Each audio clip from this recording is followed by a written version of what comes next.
Operation Sindoor ఇదొక సైనిక చర్య మాత్రమే కాదు, భారత త్రివిధ దళాల్లో మహిళా శక్తిని చాటి చెప్పే చరిత్రాత్మక ఘట్టంగా నిలిచింది.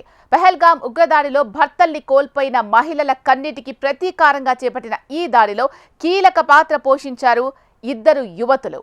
ఈ కీలక మిలిటరీ ఆపరేషన్ను ముందుండి మరీ నడిపించారు. ఆది పరాశక్తుల్లా విజృంభించి ఉగ్రవాదులను తుదముట్టించారు. Wing commander Vyomika Singh, colonel Sofia ఖురేషీల ధైర్య సాహసాలకు దేశ ప్రజలంతా జేజేలు పలుకుతున్నారు. మరోవైపు ఆపరేషన్ సింధూర్ పై ఉగ్రదాడి బాధిత కుటుంబాలు హర్షం వ్యక్తం చేస్తున్నాయి. అర్ధరాత్రి వేళ దూసుకొచ్చిన క్షిపణుల ధాటికి ఉగ్రవాద శిబిరాలు ధ్వంసమయ్యాయి. పాకిస్తాన్ ఆక్రమిత కశ్మీర్లోని 9 ప్రాంతాలలో ఉన్న ఈ స్థావరాల్లో హాహాకారాలు వినిపించాయి. జమ్మూ కశ్మీర్లోని పహల్గాంలో గత నెల ఏప్రిల్ 22న జరిగిన ఉగ్ర దాడిని ఎవ్వరూ మర్చిపోలేరు.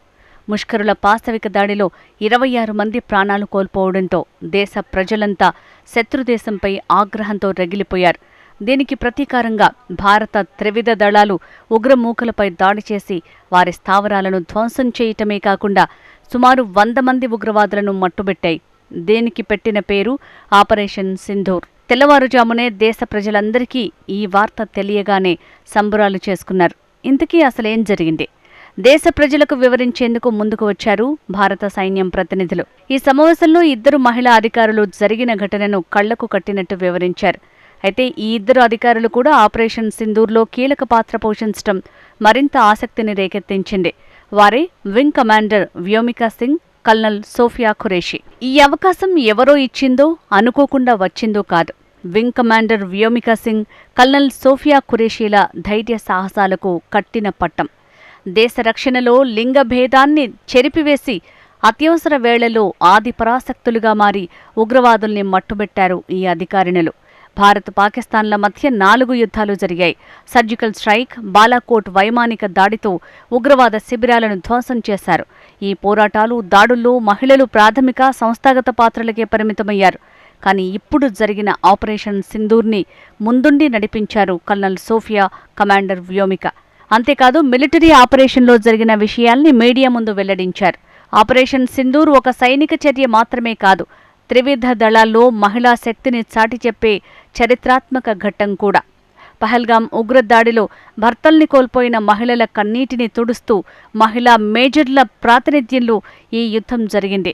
పహల్గాం బాధితులకు న్యాయం చేసేందుకే ఆపరేషన్ సింధూర్ నిర్వహించాం. అర్ధరాత్రి సుమారు 25 నిమిషాల పాటు 24 మిసైల్స్ పాక్ ఉగ్ర స్థావరాలపైకి దూసుకువెళ్లాయి. వాటిని పూర్తిగా ధ్వంసం చేశాయి. తద్వారా మా ప్రయత్నం విజయవంతమైంది అంటూ దాడికి సంబంధించిన పూర్తి వివరాల్ని వెల్లడించారు ఈ ఇద్దరు ఆఫీసర్స్.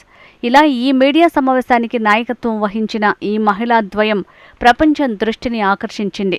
తమ మాట తీరుతోనే కాదు, త్రివిధ దళాల్లో తమ ప్రతిభా పాటవాలతోనూ మహిళా శక్తిని చాటుతున్నారు సోఫియా, వ్యోమిక. పాకిస్తాన్ పీఓకేలో లష్కరే శిక్షణా కేంద్రం, జైషే ఆయుధగారం, హిజ్బుల్ బంకర్లు, మసూద్ ఇల్లు ఇలా 9 ఉగ్రవాద స్థావరాలపై నిఘా పెట్టి దాడి చేశాం.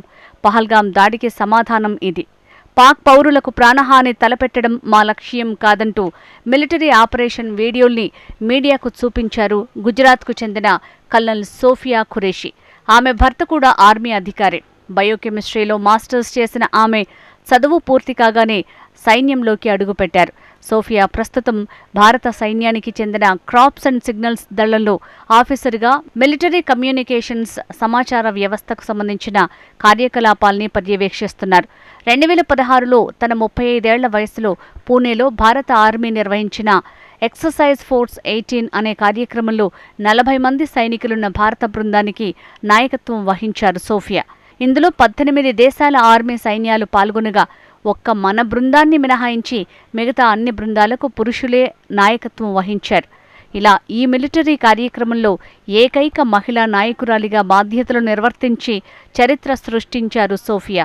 శాంతి పరిరక్షణ, మందుపాత్రల తొలగింపు వంటి అంశాలపై ఈ కార్యక్రమం దృష్టి సారించింది. ఇదే కాదు, 2006లో కాంగోలో నిర్వహించిన ఐక్యరాజ్య సమితి శాంతి పరిరక్షణ మిషన్లోనూ భాగమైన ఆమె దాదాపు 6 ఏళ్ల పాటు ప్రపంచవ్యాప్తంగా శాంతి భద్రతల్ని కాపాడే కార్యక్రమాల్లో పాలుపంచుకున్నారు. ఇలా తన 3 దశాబ్దాల సుదీర్ఘ ఆర్మీ కెరియర్లో దేశాల మధ్య శాంతి నెలకొల్పేందుకే అవిరళ కృషి చేశారు ఈ ఆర్మీ ఆఫీసర్. భారత రక్షణ రంగంలోకి అడుగుపెట్టాలని, తద్వారా దేశానికి సేవ చెయ్యాలని చిన్నప్పటి నుంచే కలలు కంటారు కొందరమ్మాయిలు. వ్యోమికా సింగ్ ఇదే కోవకు చెందుతుంది. ప్రస్తుతం భారత వాయుసేనలో వింగ్ కమాండర్గా, హెలికాప్టర్ పైలట్గా సేవలందిస్తోన్న ఆమె పాఠశాల దశ నుంచే ఇండియన్ ఎయిర్ ఫోర్స్లోకి రావాలని కలలు కంది. ఈ మక్కువతోనే తొలుత ఎన్సీసీలో చేరిన ఆమె ఇంజనీరింగ్ పూర్తి చేశాక ఇటువైపుగా అడుగులు వేసింది. తన కుటుంబం నుంచి త్రివిధ దళాల్లో చేరిన తొలి వ్యక్తి ఆమె. 2019 డిసెంబర్ 18న ఐఏఎఫ్లో హెలికాప్టర్ పైలట్గా శాశ్వత కమిషన్ హోదా అందుకున్నారు ఆమె. ఇప్పటివరకు సుమారు 2500 గంటల పాటు విమానం నడిపిన అనుభవం ఉన్న వ్యోమిక చేతక్ చీతా వంటి యుద్ధ విమానాల్ని నడపడంలోనూ దిట్ట. ఈ క్రమంలోనే ఈశాన్య రాష్ట్రాలు, జమ్మూ కాశ్మీర్లోని పలు సమస్యాత్మక ప్రాంతాలలో నిర్వహించిన పలు ఆపరేషన్లలోనూ భాగమైంది వ్యోమిక. 2020లో అరుణాచల్ ప్రదేశ్లో నిర్వహించిన రెస్క్యూ ఆపరేషన్లో కీలక పాత్ర పోషించిన ఆమె మంచులో చిక్కుకుపోయిన వందలాది మంది స్థానికుల్ని సురక్షిత ప్రాంతాలకు చేర్చి తన ధైర్య సాహసాల్ని ప్రదర్శించింది. ఆ మరుసటి ఏడాది హిమాచల్ ప్రదేశ్లోని మణిరంగ్ పర్వతయాత్ర చేసిన పూర్తిస్థాయి త్రివిధ దళాల మహిళా బృందంలోనూ పాల్గొంది వ్యోమిక. భారతీయ మహిళలు కుంకుమను సౌభాగ్యానికి ప్రతీకగా భావిస్తారు. ఐదోతనానికి చిహ్నంగా దీన్ని పాపిట్లో ధరిస్తారు. మన సంస్కృతిలో సింధూరానికి ఎంతో ప్రాముఖ్యం ఉంది. హిందూ సంప్రదాయంలో ప్రతి కార్యక్రమంలో కుంకుమ ఉంటుంది. ముత్తైదువులకు సంబంధించిన 5 అలంకారాల్లో సింధూరం కూడా ఒకటి. హిందూ సంప్రదాయంలో వివాహమైన స్త్రీకి సింధూరం ఒక చిహ్నం. భర్త క్షేమాన్ని కాంక్షించి ప్రతి భార్య సింధూరాన్ని నుదుటన దిద్దుతుంది. ఎరుపు రంగులో ఉండే సింధూరం శక్తికి ప్రతీక. పహల్గాం ఉగ్రదాడి కొందరు మహిళల ఐదోతనాన్ని దూరం చేసింది. పదుల సంఖ్యలో మహిళలు తమ భర్తల్ని కోల్పోయారు. చిన్న వయసులోనే వితంతువులుగా మారారు. వారిలో కొందరు కొత్తగా పెళ్లైన వారు ఉన్నారు. ఇలా మహిళలకు తామెంతో పవిత్రంగా భావించే సింధూరాన్ని దూరం చేసింది ఉగ్రదాడి. ఈ నేపథ్యంలోనే ఈ ప్రతీకార దాడికి ప్రధాని మోడీ ఆపరేషన్ సింధూర్ అని పేరు పెట్టారు. త్రివిధ దళాలు ఉమ్మడిగా చాకచక్యంగా నిర్వహించిన ఈ సర్జికల్ స్ట్రైక్ విజయవంతమైంది. పహల్గాంలోని బైసరన్ లోయలో ఉగ్రమూక టార్గెట్ చేసిన జంటల్లో అప్పటికి 6 రోజుల క్రితమే పెళ్లైన నవ వధూవరులు వినయ్ నర్వాల్, హిమాన్షి కూడా ఉన్నారు.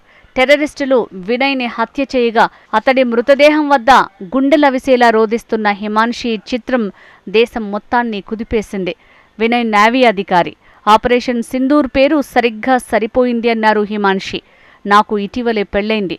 ఉగ్రదాడి వల్ల ఒక్క క్షణంలో నా జీవితం తల్లకిందులైంది. నాతో పాటు చాలామంది జీవితాలు దెబ్బతిన్నాయి. నేను ఎంత బాధను అనుభవిస్తున్నానో చెప్పలేను. కానీ ఈ చర్యతో కొంత ఊరట వచ్చింది. ఉగ్రవాదం అంతానికే ఇది ఆరంభం. ప్రభుత్వం సరైన చర్యలు తీసుకుందన్నారు హిమాన్షి. ఉగ్రవాదాన్ని అంతం చేసి దేశానికి శాంతి తీసుకురావాలన్న లక్ష్యంతోనే నా భర్త రక్షణ దళాల్లో చేరారు. ఇప్పుడు ఆయన లేకపోయినా ఆ స్ఫూర్తి మాత్రం ఉంది. అమాయకుల ప్రాణాలు తీసి వారి కుటుంబాలను చిన్నాభిన్నం చేసిన వారికి పడిన శిక్ష చూసి ఆయన ఆత్మ శాంతించి ఉంటుంది. ఉగ్రవాదాన్ని పూర్తిగా నిర్మూలించాలి. నాలాంటి పరిస్థితి మరే కుటుంబానికి రాకూడదని తెలిపారు హిమాన్షి. ఆపరేషన్ సింధూర్పై హిమాన్షి తండ్రి సునీల్ స్వామి సంతృప్తి వ్యక్తం చేశారు. ఉగ్రవాదులు బాధితులను వెళ్లి మోడీకి చెప్పమన్నారు. ఇప్పుడు మోడీజీ చెప్పారు, ప్రభుత్వం ఉగ్రవాదులకు తగిన జవాబిస్తుందని నేను నా కుమార్తెకు చెప్పాను. పాక్పై దాడుల్ని తాము స్వాగతిస్తున్నాం అని పేర్కొన్నారు. ఆపరేషన్ సింధూర్పై పహల్గాం ఉగ్రదాడి బాధిత కుటుంబాలు హర్షం వ్యక్తం చేశాయి. తమ నుదుటన సింధూరాన్ని తుడిపేసిన వారిపై దాడితో న్యాయం జరిగిందని మహిళలు సంతృప్తి వ్యక్తం చేశారు. ఈ దాడులతో మరోసారి దాడి చేయాలంటే ఉగ్రవాదులు వణికిపోతారంటూ బిడ్డల్ని పోగొట్టుకున్న తల్లిదండ్రులు కొంత ఉపశమనం పొందారు. భారత సైన్యం, కేంద్ర ప్రభుత్వాలను ప్రశంసించారు.